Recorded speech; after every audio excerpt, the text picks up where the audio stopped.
بسم اللہ الرحمن الرحیم۔ السلام علیکم۔ لا یؤمن احدکم حتی یکون ہواہ تبعا لما جئت بہ۔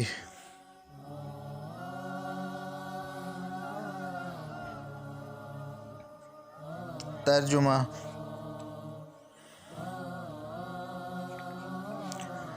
تم میں سے کوئی شخص مومن نہیں ہو سکتا جب تک اس کی خواہش اس تعلیم کے مطابق نہ ہو جائے جو میں لایا ہوں۔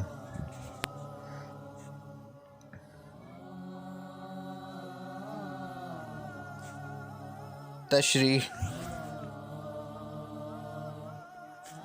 انسان کی فطرت میں نیکی یا بدی دونوں کا شعور رکھا گیا ہے، اس لیے اسے چاہیے کہ وہ ارادہ اختیار کے باوجود برائی یا گناہ کے کاموں سے اجتناب کرے۔ دوسرا یہ کہ اپنے جذبات و احساسات اور خیالات کو اللہ کے اور اس کے رسول صلی اللہ علیہ وسلم کی مرضی کے مطابق ڈھال لے۔ حدیث میں آیا ہے کہ اگر کوئی شخص ایسا نہیں کرتا تو گویا وہ ایمان کی لذت سے ناواقف ہے۔ دوسرے لفظوں میں اس حدیث مبارک میں اطاعت رسول صلی اللہ علیہ وسلم کا پیغام ہے۔ اللہ نے فرمایا، جس نے میرے نبی صلی اللہ علیہ وسلم کی اطاعت کی اس نے گویا میری اطاعت کی۔